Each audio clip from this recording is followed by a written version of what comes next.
What's going on, my good people? Mike Hidalgo here. Thank you for joining us on another FCP Euro DIY. Today we're going to be working on a 2008 BMW 328xi E91.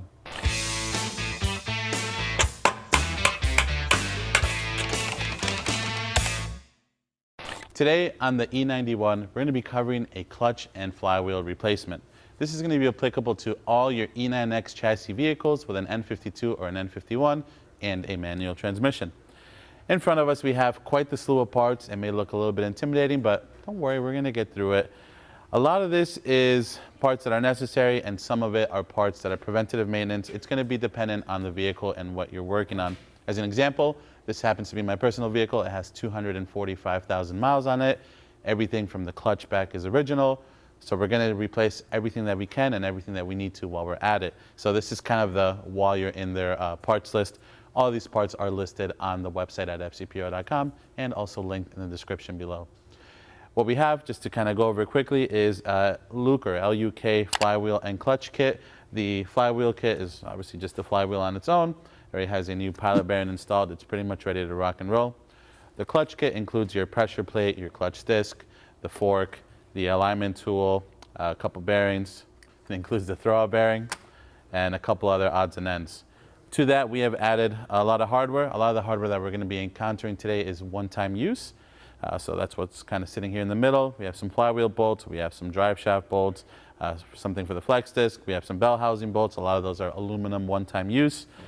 In addition to that, we have a couple extras which are sitting on the other side of the table, if you will. Some of you may need this, some of you may not. However, if you can do it, I recommend you do while you're at it. We have some bushings for the shifters. We have some new clips. We have some bushings for the drive shaft, new flex disc or guibos, hardware for that as well, a new center support bearing. We're going to check the one out on the car. Again, it is original, but if we can, we're going to cover it and show you how to replace that and any other bits associated with that. In addition to that, we have some transfer case fluid, drain plug and fill plug, which are hiding behind these transfer case mounts. This is a good time to service that. And if you haven't already serviced the transmission as well, we have a DIY already up on that with our very own Gareth Foley. And this one was just serviced about 5,000 miles ago. So not going to cover it today, but we do have a video in it. Same thing, we have the guide tube. I'm imagining that after 245,000 miles of the throwout bearing riding on said guide tube, it's going to be a little bit grooved up. We don't want to put a new throwout bearing on that. So we have one of those as well, and the seal that sits behind it should we need to replace it. This is a lot to cover. However, again, we're going to be showing you as much as we can. You may only need the clutch and flywheel. Maybe you only want to look at how to service your drive shaft and do a center support bearing. This video is going to cover all of that. A couple of things to keep in mind. You think you may need a clutch. It can be a couple of things. Super easy thing to check first is just the fluid level. Obviously, the clutch runs off of the fluid in the brake master cylinder reservoir. Sometimes when your fluid goes pretty bad, it can give you a faulty or a bad feeling clutch pedal. Service the fluid. That's an easy thing first if you're trying to diag. Moving on from there, usually what tends to happen is the flywheels, they're a dual mass flywheel. They get tired over time. So that's the case on the E91 behind us. The clutch disc is perfectly fine. It grips perfectly good. But you can tell and hear that the flywheel is completely tired. The planetary gears within it are no longer planetarian. They, as you can imagine, we'll show you when we pull it out. This flywheel is nice and tight. You know, a couple millimeters of travel, that's all it should have. I suspect that when we take the old one out, we're going to have basically a turntable in front of us. So that's really why we're doing this job today. You can feel that in traffic, in first gear, just crawling. It starts bucking the whole car and makes everything a little bit unhappy. Along with that, the flex discs are original. They're starting to crack, so we're going to service those as well. But before we embark on this journey, let's take a look at some of the tools we're going to need for this DIY. All right, my good people, for this job, we're going to need a couple basic tools. They may seem like a lot going on here, but truly it's a couple standard stuff and then a couple specialty. To see a full list, be sure to pause the screen in just a moment while we'll give you a full detailed list of everything we use today.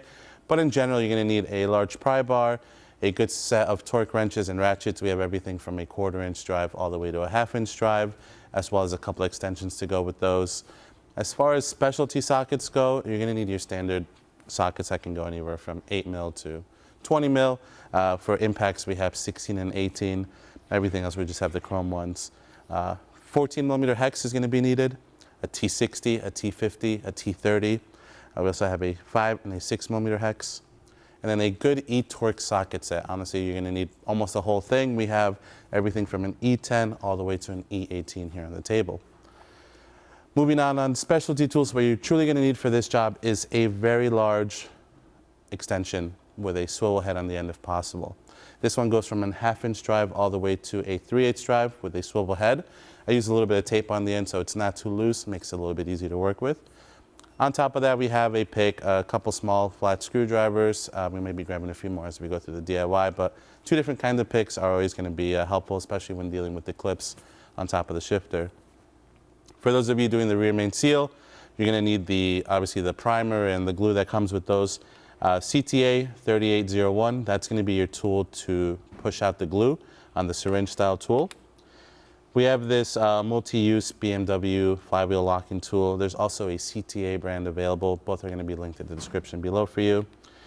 For the exhaust, we have these exhaust hanger pliers. These are CTA 8062. They make life a lot easier when removing the rubber hangers off of the exhaust.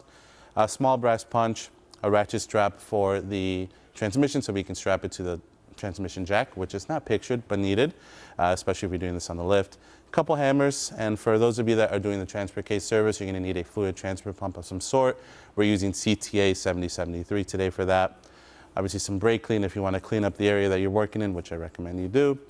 We have some liquid moly installation paste, which will help us grease up some of the bushings and the shifter bushings and the exhaust hangers when we get to that. Also linked in the description below. Power tools make the job a lot easier. This is a pretty general bearing removal and install tool, which I'm going to try to use with the rear main seal to kind of act as a driver. Obviously, there are special tools designed to run those in there, but to be honest, people like you and I, like good people, we don't typically have those at home, especially for a one-time job. So there's a couple ways to go about that. I like to use a little bit of torque seal on all the hardware that I torque down. A paint pen works great as well. And again, depending on how you're doing this job, if you're doing it on a lift, a transmission jack, a screw jack, those 2 things are going to come in handy.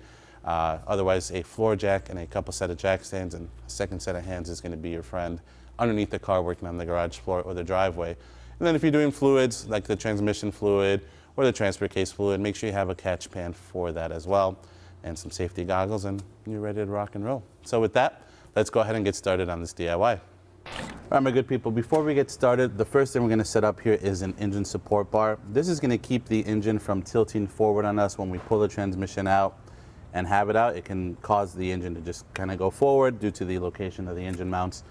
And seeing as how we have brand new engine mounts on this car from a previous DIY we just did, they're definitely going to be a little bit more stubborn than an old soft pair. So it's going to hurt and help us. So the bar goes in. You have your tow hook, which you can use out of the chassis of your car. This is also linked in the description below if you need the hook itself. Normally you want to remove the whole cowl and everything if you're taking the beauty cover off, but because we're only accessing the lift point here, if you remove the 2 5mm, you have more than enough wiggle room to get the cover off to the side. So we're just going to kind of get this up.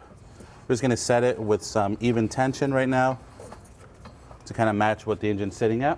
And sure, it may move a little bit once we get the transmission out and we may need to come back and adjust it, but for now this will do. So with that, let's go ahead and hop underneath and get started. All right, my good people, we are under the E91. We're going to start by moving some shielding, some plates out of the way. The first big step is going to be to remove the exhaust. So with that, we have 7 8mm bolts. It's holding this first skid plate on, a couple 10mm plastic nuts. Let's get to it.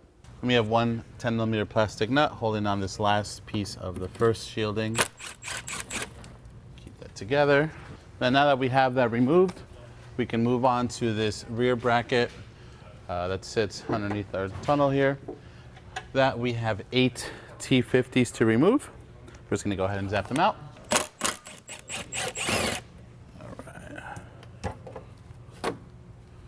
All right, with that we can set this brace off to the side and clean it up for later. Moving on forward though, we're going to head back just a little bit more. We have a big support brace on the rear subframe to the body of the car. That's in our way. Let's get to that one next. Next, we're going to remove the rear brace back here. This is held in by 2 16mm bolts and 3 18mm bolts. So we'll zap out the 2 16s first. With the 2 16s out, we're going to move over to the 3 18s. And then we can just go ahead and set this crusty baby to the side. All right, my good people, next comes the amazing hardware that holds the header section, cat section to the rest of the mid and center and rear section of the exhaust. If you see snow and salt, then you know that this hardware is notorious for going bad. Sometimes you'll hear an exhaust leak. It's usually this area right here starting to separate. These have been replaced, believe it or not, 3 years ago, and they look like they've never been touched. I've hammered on an 11. I truly couldn't tell you what size nut this was originally, maybe a 11 to 13. Take that how you will. Have a 12mm wrench on the other side that I'm going to use to counter hold. I'm expecting this hardware to break, which is totally fine. It's already broken before, so we'll be replacing it anyways. But just keep that in mind. Have fresh hardware along with the gaskets for these unions here. There's not much of it left, but it didn't break. So with that, we're gonna go ahead and repeat that same process across the other 3. Moving on, my good people, we're gonna work on removing this E10 that holds this bracket, which goes to our transmission and transfer case setup. You can do either or, honestly. You can remove this E10 or you can remove the whole bracket as a whole.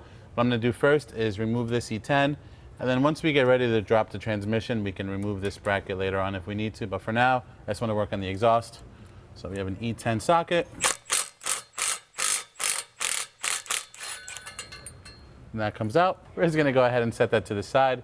We have 2 screw jacks situated underneath the car right now, just to help us since we're on the lift. So we're going to start moving back to some of the hangers, get those loosened up, and then I'll grab my buddy Mark or Gareth here, and we'll drop the exhaust. We have our fancy exhaust hanger pliers, which we mentioned at the beginning of the video.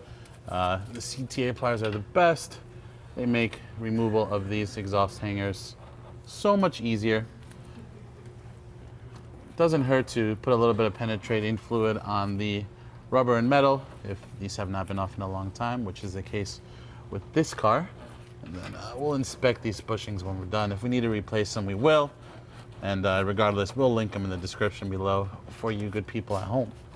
This one is pretty much out as much as it can go. We're just gonna leave this for here. This bushing is tearing, so we are gonna go ahead and replace it. But for now, we're gonna get this other one started a little bit right up here behind the actual end of the muffler.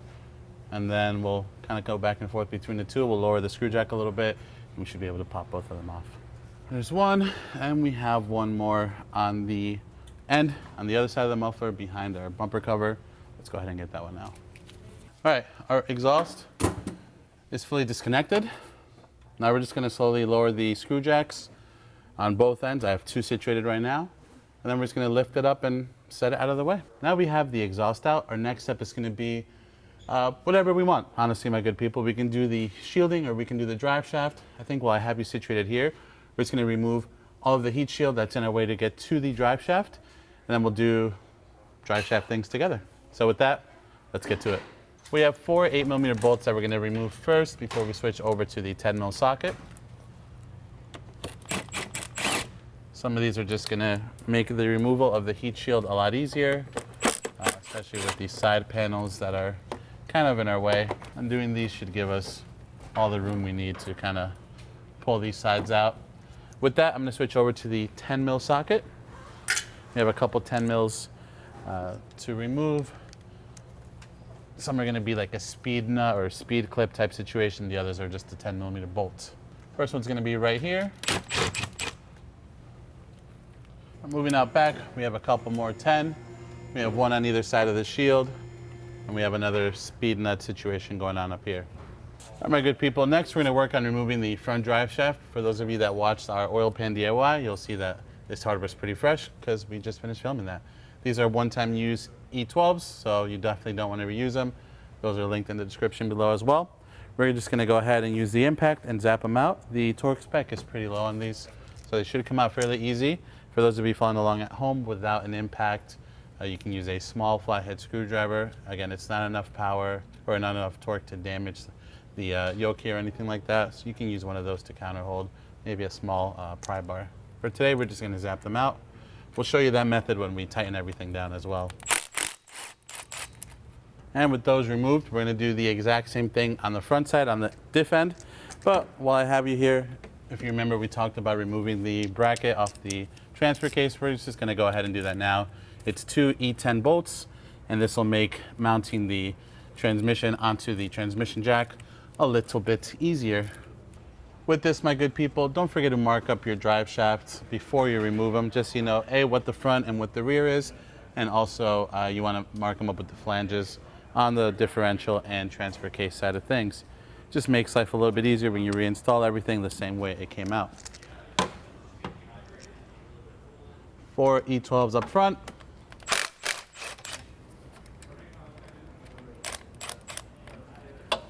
We're using a long extension with our electric impact to zap these out. All right, now we can work on pulling out the drive shaft and give it a little bit of a wiggle. There we go. There's a very, very tiny lip on either end of the shaft that kind of keys into the output flange on the differential and the transfer case. So sometimes these can get a little bit stuck over time, especially if they haven't been off in a long time. If it's fighting you, take a very small flathead screwdriver and just give it a couple taps with a hammer on the flange side of things. Super gently, you're not trying to damage anything here. You're simply just trying to break the seal free. All right, now that we have that undone, let's work on the rear drive shaft. All right, my good people, next we're gonna work on removing our flex disc. Just as insurance, we're gonna go ahead and mark the flange. We're gonna use the bottom half here. We're gonna mark the flange on the transmission side of things too. You're not gonna be able to see this, but this is just for us to be able to align it. Similarly, how we did with the front drive shaft, once we get that one back installed. So we just wanna have everything kind of in the same spot. We're doing the same thing with the two halves here. We can do this outside of the car as well, but while I have the paint pen in my hands. So with that, we have 16mm bolts. We have 16mm nuts on the back side to counter hold. We have 3 of those. So we're gonna go ahead and start with those first and just zap the 16s out from the other side. There we go. We're gonna keep these together. These are also linked in the description below. They are recommended to be replaced by BMW. So we have those listed for you, my good people. And we're just gonna work our way around.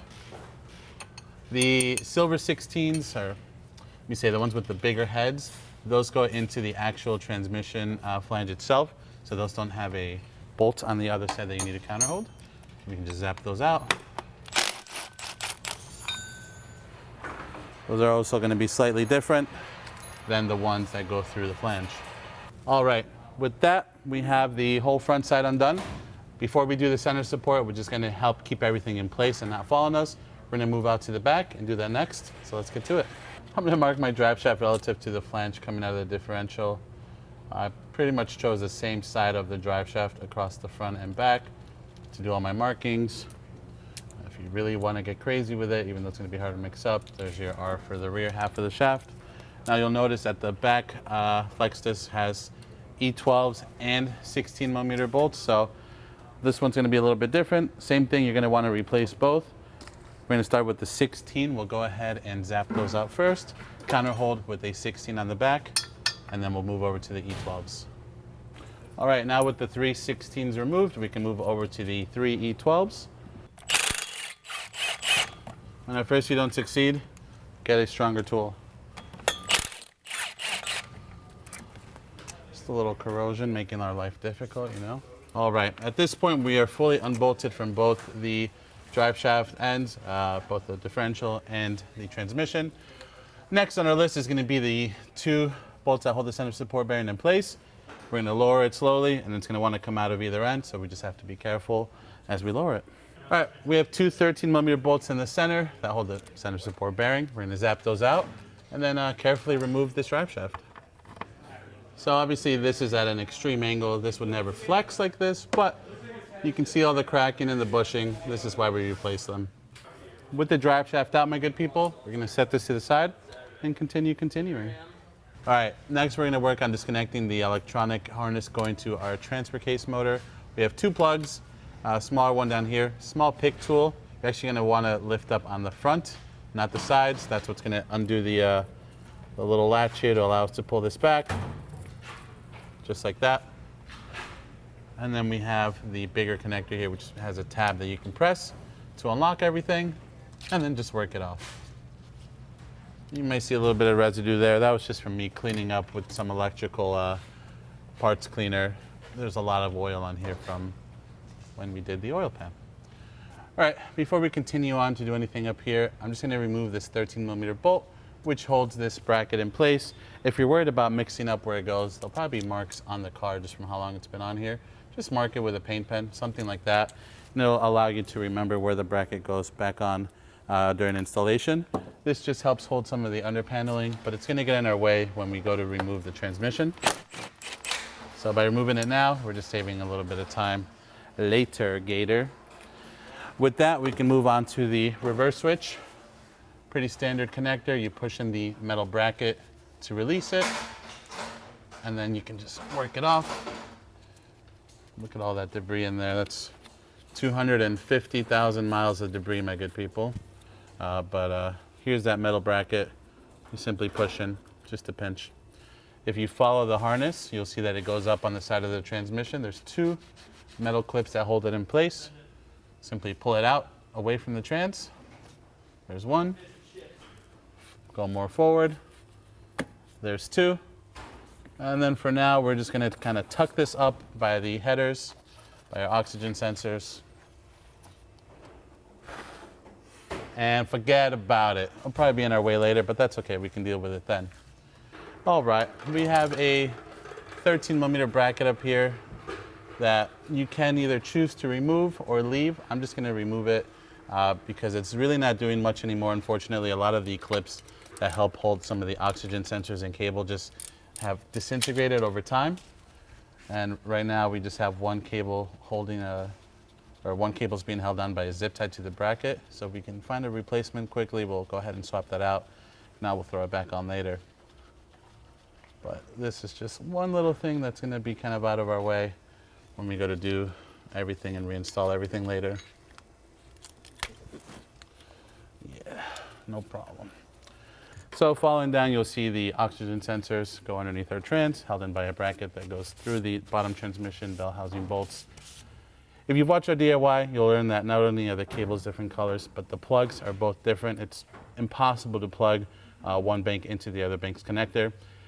Now with that said, they're still marked. I've marked them here just to save myself 2 seconds of guessing. When we go to reinstall everything, I'll just see that blue goes with blue and nothing goes with nothing. You don't need to do that, again, if you don't want to, but for me, it'll just make life a little bit quicker. So I'm just gonna go ahead and unplug them, pull them out of their bracket, simply pull, and they're separated. We'll do the same for both, and we can just tuck these bad boys over to the side. This metal sheathing kind of does a nice job at helping everything stay out of the way. Those can live there, this can come back down. And if we continue to follow this harness, we'll see that it goes to our oil level sensor unit. We can go ahead and unplug that next. This is going to be a pretty standard connector. You have a release tab on either side of the connector, left and right. Simply pinch them and work it off. Sometimes the oil on here can swell these up a little bit and make them a little bit harder than necessary to remove. This one's been taking a bath in oil for the last 200,000, even though we've done the gasket. There we go. And then with that, this harness is pretty much free. This will be able to kind of swing out of the way once we unbolt or loosen some of the bottom bell housing bolts and get this bracket nice, free, and loose. If you want to pop out the rubber grommets or open the alligator clips that hold this harness in place, you can do that as well, which maybe we'll do here just to kind of move it. But for now, that's going to do us. With that situated, this is pretty much going to be the passenger side of the bank of the transmission that we're going to be removing things from on the bottom half. Now we're going to go ahead and work on the slave cylinder. It has two 13mm nuts on either side that we're going to want to remove. For the top one, I have a deep 13 with a small 3-inch extension, a swivel, and then a longer 6-inch extension, just so I can get it to come down. You'll probably find a couple different ways to get to that, but for us, that's going to look a little bit like this, meaning we can then go ahead and just zap this baby out. All right, my good people, at this point, the slave cylinder is out. Next on our list, believe it or not, is we're going to start working on removing this actual transmission out. So we're going to do a combo of back and forthness. Maybe before we get too carried away, we're going to hop up top and just remove the shift knob, just in case things go really well down here. But it's basically going to be a combination of removing the transmission mount / transfer case mount here at the back and removing some bell housing bolts. So we're going to start with the hardware that we can see easily on the bottom half of the bell housing. Once we get those removed, then we'll go ahead and work on removing the mounts here. That's going to allow us to bring the transmission down a bit and access the top bell housing bolts. This will also be a good time to drain the transfer case if you're going to be servicing the transfer case once we have this mount bracket out. So we'll do a little bit of both. It's going to be a little bit weird. But again, for those of you not servicing your transfer case, you can skip that step and just follow along for the bell housing bolts and vice versa. So with that, let's get to it. So we have 5 E10s that we're going to tackle from down here. We have the E10 on a extension with like a bit of a wobble head, swivel head. We're going to go ahead and just zap these out. Now, something that I personally like to do whenever I'm doing any type of transmission work like this is I'll make myself a little diagram or I'll find one online and print it out. Just as a quick example, I've set a row of numbers on the left. I have my numbers here with my torque specs that I did for this DIY ahead of time. And I'm just going to stick each bolt that I pulled out, or each bolt that I will be pulling out based on the position of my diagram, and sticking them in the holes as they go on the left. So this is just one way to stay organized. Even though we're replacing all of the hardware, I know which bolt to match up and where it goes when we install everything. So just a simple little thing. We have 2 E10s that hold this bottom O2 bracket in place as well. So when we remove both of these, that bracket will come out. All right, moving over to my left shoulder, we have 2 more E10s. One more that also helps hold a bracket in place for the soft line for the master, or for the slave, I'm sorry. Take that bracket with us. And then way up top here on the left, you'll see the blue painted head of the bolt.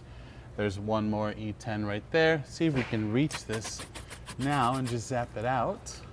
All right, my good people, we have 2 E20s down here by our O2 sensors that we're gonna work on zapping out next.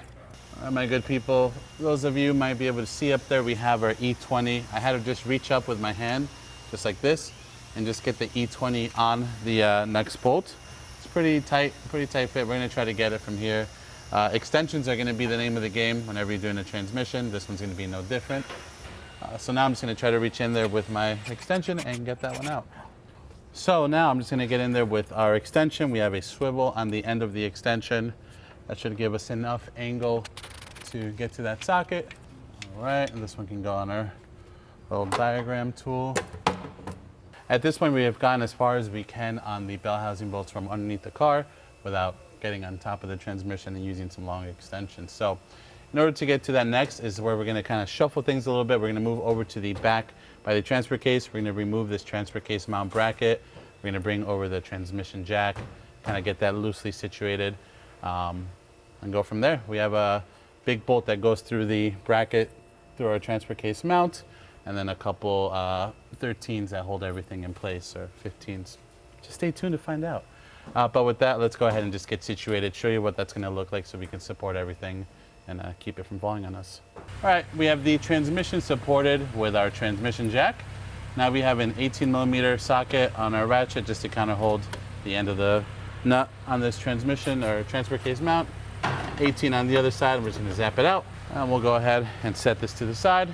And now we can switch over to our 13mm socket and zap off the surrounding bracket. The 3 13s on the driver's side are shorties, at least the initial ones. And on the passenger side, we have 13s that are a little bit longer. We have a total of 3 of those as well. All right, we're going to go ahead and set this to the side, and then we'll get ready to lower the transmission a bit and work on the top bell housing bolts. Before we lower, we're just gonna pop this shifter bushing out of the bracket. The bracket is held in by 2 10mm bolts if you want to do it that way. However, we are gonna be replacing this bushing, so we wanted to pop out, and I just popped it back in by accident. I'm just using a flathead screwdriver, and that is gonna be that. We can pull it out now if we'd like. This thing is covered in oil. It's a little bit soft. Not terrible for the mileage that this car has, but for now, if you remember, or just remember, the notch or the cutout in the bushing faces the top towards the back of the car. It only goes on one way, and the bushing also protrudes towards the front of the car when it's installed, like so. So we'll just take this one off, set it to the side, and now let's lower this transmission down a bit and get a better view of the last remaining bell housing bolts. All right, so now at this point, my good people, we have the bottom of the bell housing bolts done. We have our transmission transfer case mount bracket lowered. Before we go ahead and do the top bell housing bolts, we're gonna work on disconnecting our shifter. We have a couple fun clips to undo. That's going to allow us to let the shifter either hang out or we can pull it out so it doesn't bind up with us when we try to drop the trans. So with that, we have our pick handy. Let's get to it. So the first thing we're going to do is undo this clip that holds our selector rod to our shifter here. I'm just using a small pick to pull this clip up. This one is also linked in the description below, my good people, if you want to replace your nasty looking hardware like we have here. Surprisingly, this shifted pretty good considering the mileage and the age of the car, but it wasn't ideal. I've definitely shifted better, so we're gonna replace all this hardware, grease everything up nicely. It's gonna be a good time. Okay. There's our clip. This selector can get pushed back. Let's see if we can wiggle it out here. I went ahead and soaked this off camera for a few minutes with some penetrating fluid. That should allow us to get this crusty arm out of here. Man, we're gonna have to do a good job cleaning all this up. This has been in here its whole life and it shows. There we go.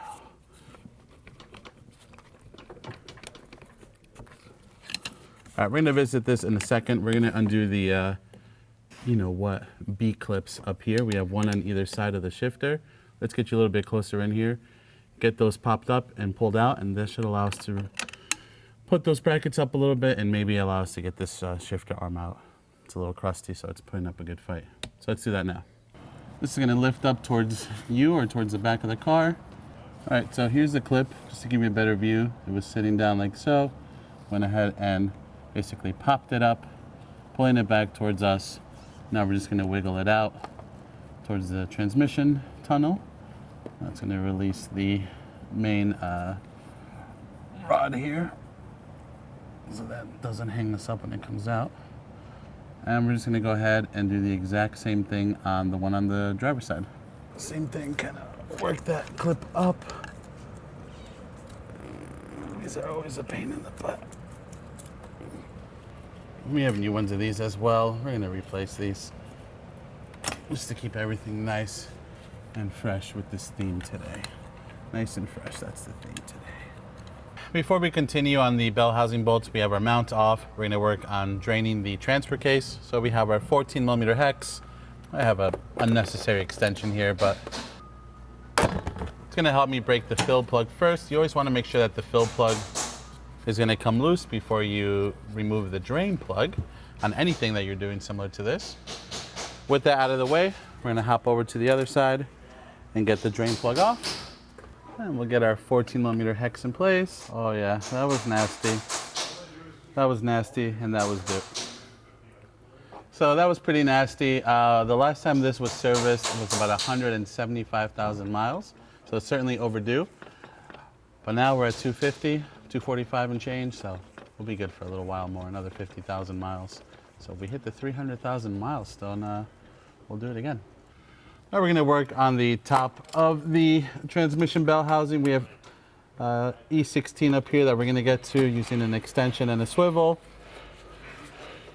and a lot of extensions.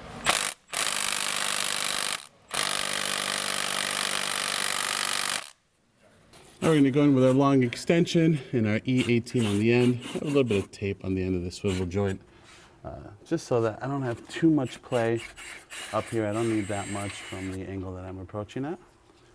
All right, now over on the passenger side of things, we have two E16s to remove. Same thing, same long extension.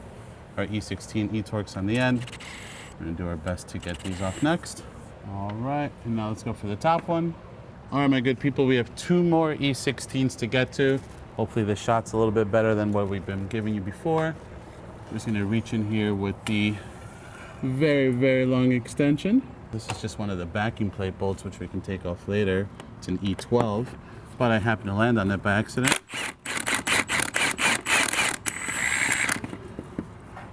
we'll go ahead and take it out. My good people, that E12 we just took out simply just because I had a straight shot at it. I think we can get those once the transmission is out. But for now, we're gonna go back to our E14 socket. We just had to double check that this was indeed an E14. Now that we're on there, we can go ahead and get that off. At this point, we should have all the bell housing hardware out. What we're gonna do here is we're gonna kind of do a dance with the shifter up top. We've already removed the shift knob, pretty straightforward. You just pop that out and pull it out. We should have all the bell housing bolts loose. Now it's just gonna be a dance of getting that shifter out of the tunnel while we also lower the transmission. So we're gonna give this a shot, see what we get. All right, so let's get this transmission a little bit level. We're gonna talk about a little bit of the struggle of what we ran into with this one that hopefully you don't run into with at home. This should have been much easier, but just due to what happened with the shifter clips up here, it gave us a little bit more of a run for our money. So we'll get a little bit situated and then we'll talk about it. All right, my good people, just wanted to show you real quick kind of what we ran into. It was a little bit of a struggle bus city getting this transmission out. That's because we still had this in place.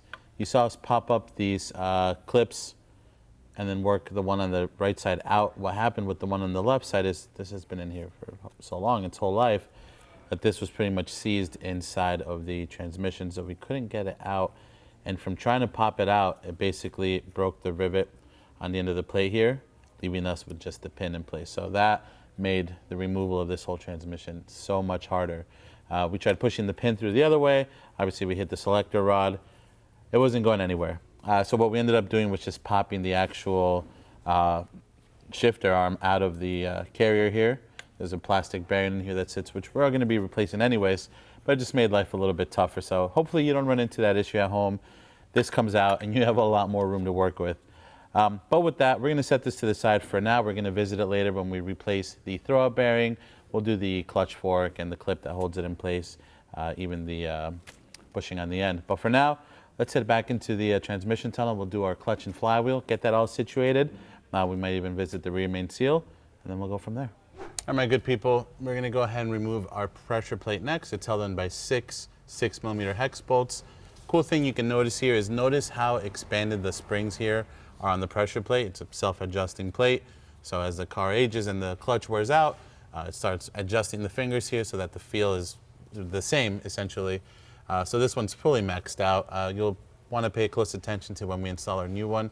The springs are going to be really nice and tight. So it's just kind of cool to see how this works over time. We're going to take our 6mm on our impact and just zap these out. Make sure your hex head is sitting all the way in.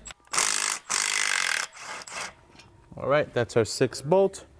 Should be some dowels kind of keeping everything in place. Those same dowels will help align our new one in place. Let's get work this off. We are replacing everything. So in this situation, no one get upset if you use a little bit of a flathead to separate everything. After 250,000 miles, it's understandable. That doesn't want to leave its home.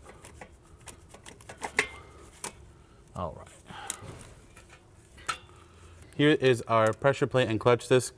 For the mileage, this is not the worst clutch disc I have ever seen. We're going to go ahead and compare this over to our new one, but you can see the grooves in them along the material are pretty much almost even with the face of the disc. This is almost like when you see your wear marks on tires being level with your tread. So pretty cool. Still grip well. Just, you know, noisy, lousy flywheel. Not any don't see any crazy heat marks on here. Obviously, we weren't doing any drag racing in this car. We wouldn't have won very much. But looking at our flywheel over here, this is really why we're doing this job. She's tired. There's a lot of spring back or lack of spring back left and right here before it starts interacting with the springs inside, which is really why we're changing this. So in traffic, you hear a lot of like, not too much aft play though, which is pretty amazing considering. But so with that, let's go ahead and get our next set of tools. We'll go ahead and get these 6 flywheel bolts off and then check out the rear main seal after that. We have 6 T60s that we're gonna remove. So we have our Milwaukee impact. For those of you without an impact, what you can do instead is take one of the transmission bell housing bolts, thread it in, stick a pry bar through, have a second person hold the pry bar for you while you break the hardware free. The other thing you can do is get the flywheel locking tool, which let me grab that right now. We're gonna use this for the install to make our lives a little bit easier, but I'll show you what that looks like while we have it out here. The flywheel locking tool is gonna sit similar as you would maybe a pry bar tool. We'll space it out properly, but the idea is that it sits in here, you bolt it down, and it literally does that. It locks the flywheel from moving. So we're going to use that for the install of our new one. Today we have, like we said, the genuine one, which we showed you at the intro. There's also an aftermarket one, which works exactly the same. And if you're trying to save a few more dollars, a pry bar will work. Just be mindful that sometimes things can go very south when using the pry bar. So, all right, last bolt. Goes without saying, my good people, these are one-time use bolts.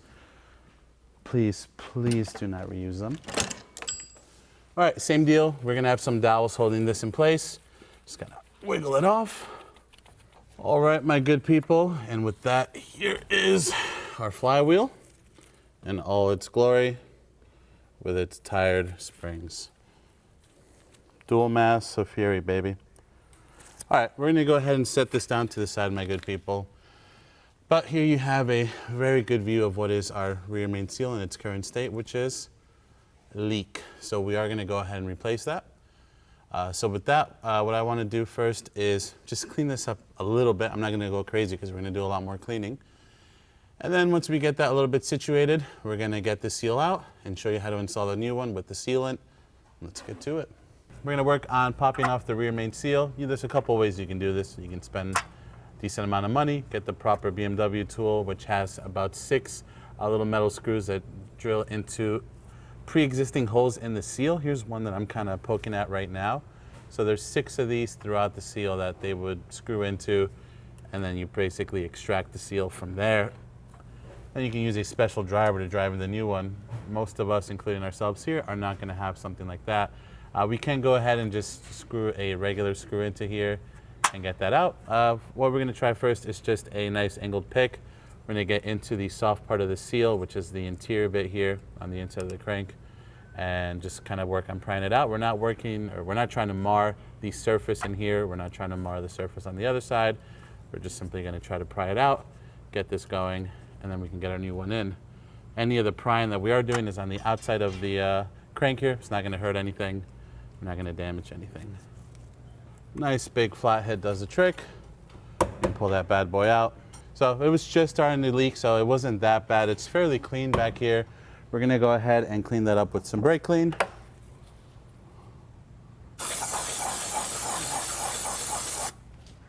Make sure we get any residual out with a nice towel. It's a nice clean towel here for us to use. I wanna make sure that this is nice and clean, free of any oil. We're going to be using some special sealant to seal in our new one, which we'll show you in just a moment. You don't want to install it without it, otherwise it will leak. All right, my good people, looking at the rear main seal, I know we talked about it briefly at the beginning, whether we're going to dive into it or not. Obviously at 250,000 miles. Have a drink every time I say the mileage. It's going to be due. Obviously, it wasn't leaking terribly, but it was definitely starting to get there, and if we left it, it was only going to get worse. On the new seal, same as the old one, there's going to be 2 small divots, one on either side of the seal. This is where we're going to put our initial primer. This is going to help bond the 2 halves of the block, the top half and the bottom half, and just make sure that it's nice and tight and there is no leakage. Also helps keep the seal in place. For that, we're going to use the 17-1000 or the 171,000 number from Loctite first. We're going to brush that onto each little divot as we place it onto the back of the block. Let it sit for about a minute before we drive the seal in. Then we're going to take the other Loctite product, the other sealant. You pop the back off of this. Pretty straightforward, it's just there for packaging. We're going to load it onto our CTA tool, which comes with the kit. This is all like one little installation kit. I'm just going to we're not going to feed it up all the way up, but you kind of get the idea how it works, kind of like a caulk gun. We can pull this cover off, get our needle on, lock that into place, it just twists. This is going to be secondary. Once we have the seal in place and everything's nice and set, we're going to squeeze this on either end of the divots as well. Once that's squeezed in, then you guessed it, we're going to come back with the 171,000. We're going to do a little bit over that and the block, over a little bit of the seal in the block, just to kind of lock everything in. And that's going to help us get another 250,000 miles out of the seal. So with that, let's get this It's almost like a driver guide tool that comes with the seal already from the factory. We're going to get this into place, get a little bit of the primer going, and go from there. So we're going to take our seal. We have our dips lined up with the half of the case. I'm going to get this plastic guide tool kind of situated. Give it a couple love taps to get that up against our block as best as possible. All right, now we're going to go ahead and apply our primer on either dip of the seal. Now we're just going to push the seal in as far as we can by hand. Before we go all the way in, we're just going to go ahead and let this sit for about a minute. I may have wiped that off, so I'm just going to apply a little bit more. We're going to let it sit about a minute to the air with the primer on, and then we're going to drive it in the rest of the way using our small brass punch. All right, we have our seal in place. We have our plastic driver situated. We have our primer on either dip. It's been sitting for about a minute or so. We're just going to push the seal in square pretty much as much as we can, which is right about here. We're just going to push it in by hand as far as it will go. Then we're going to try using the old seal kind of as a driver to get this one started at least. See if this will work. Old one's a bit mangled, so there's a good chance it's not going to do us any favors here, but it's worth trying. Now, of course, there are special tools dedicated to installing these seals, or for people like you and me, my good people, are really only going to do this once. This may be a better alternative or solution. So what ended up being the trick here is we took our old seal, we flipped it backwards, and then we used this to drive it most of the way in. And then what I did is I just went and grabbed one of the sleeves from our wheel bearing press toolkit here, and it fit nicely inside of the diameter of the old seal, which is all metal encased. So it stayed nice and even, and we used that to drive the seal in the rest of the way. So that worked in really nicely. Another alternative that you can do is take a small brass drift, something like this, and work the seal in all the way around, nice and gently. Take your time with it. It's very easy to deform the seal. I speak from experience. But with that, now we're going to take our second sealant. We're going to just get it taut within our tool here. And then, as you probably guessed, we're going to go ahead and inject the needle on either dip of the seal where the block halves meet. And we're going to squeeze some of that in until it starts to dribble out just a hair. We'll give that a sec, and then we'll go ahead and reseal it with the primer one more time. So what I'm doing is I'm kind of going in a bit on the deeper side, squeezing it, and just slowly pulling out the needle as I do that, just to make sure I get the full depth of the seal taken care of, not just the outside. All right, now we have that situated. We're just going to go ahead and dab a little bit more of primer over the top, just to kind of seal everything in. We're going to do both the seal and the block, like so. All right, my good people, at this point, we're ready to rock and roll. We'll give that a few minutes just to cure up, make sure nothing's dripping or excessively leaking somewhere. Just a note, before you start the car back up again, let's say you're super fast and you have this car back together in the next half hour, you want to let this sit for at least 4 hours before you run the vehicle. For us, this will probably take us a little bit longer with filming. So for now, we're just going to go ahead and get ready to reinstall our new flywheel. We'll show you how to use the locking tool. And for what it's worth, you saw us remove a bunch of these small torque screws that just hold this metal heat shield in place. We're just going to go ahead and reinstall those now, so this isn't dancing around on us. There's no need really to remove this unless you had a ton of oil behind this that you wanted to clean up. As you can see, we left one up here, which is a little bit hidden to you now. So if you see these back in the next clip, it's simply just because I reinstalled them, since we don't really need to have this off. So catch you in a moment. Let's grab our flywheel. Now we're going to go ahead and install our flywheel. We have everything nice and cleaned up. Just a reminder, the same way you removed your old one, the new one also has a little opening on the back that is going to allow for this dowel to key it into place. You'll see you have one opening right here. That's going to be for the dowel. The other ones are bolt holes. So we're just going to try to do our best to line that up from the beginning. And you can kind of see through the body of the flywheel as you get this into place. That will allow you to kind of line everything up. All right. There we go. Give it a few wiggles back and forth, and that'll get it into place. With this up here, we're going to take our new T60 hardware. We're just going to get these started by hand using the T60 torque spit. We're going to get one snug up, and then we don't have to worry about the flywheel falling down on us. The dowel pin does a pretty good job at holding it in, but you can't rely on that, especially with the weight of it. All right, now with that just snugged up, we're going to go ahead and install our locking tool. Again, if you don't have this locking tool, just use a transmission bell housing bolt and a pry bar, maybe a second set of hands. You can replicate the same thing. Just be very mindful and careful. You don't want to accidentally break one of the teeth or damage one of the teeth on the flywheel. We're going to adjust this a little bit so that it works in our favor. There we go. I'm just using an old bell housing bolt. This tool is used on a lot of different BMW engines, so there's different spacers and washers and whatnot that you can use to configure it. So just make sure you play with it a little bit and get what's best for you set up on your end. Right now I'm just snugging up an old E10 that we used from earlier that came out. Now with the E10 situated, we're going to grab our torque wrench and our T60, and in a crisscross pattern, we're going to torque all 6 of these T60 bolts down to 120 Newton meters. Nice and easy, my good people. Now we're going to get ready to feed our clutch disc and pressure plate on. Clutch disc and pressure plate should go back on the same way you removed it. In this case, you have the protruding side of the clutch disc facing the pressure plate. You have the more flat face side facing the flywheel. If you were to put it in the other way, it would never make contact, it would never work. So it really only goes on one way. Some brands actually label which way these units go, but in this case it's pretty straightforward. No need to worry about it.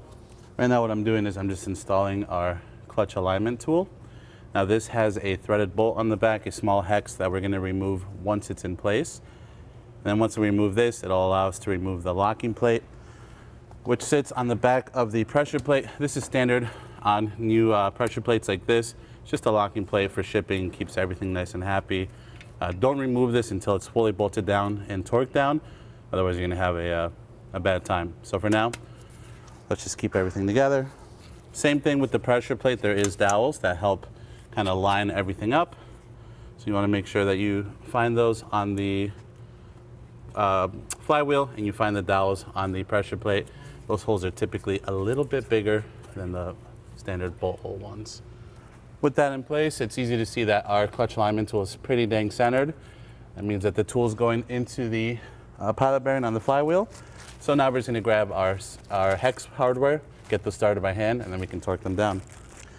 Now we're going to grab our 6mm hex. We're just going to snug these down in a crisscross pattern. Then we're going to torque them down to 34 Newton meters.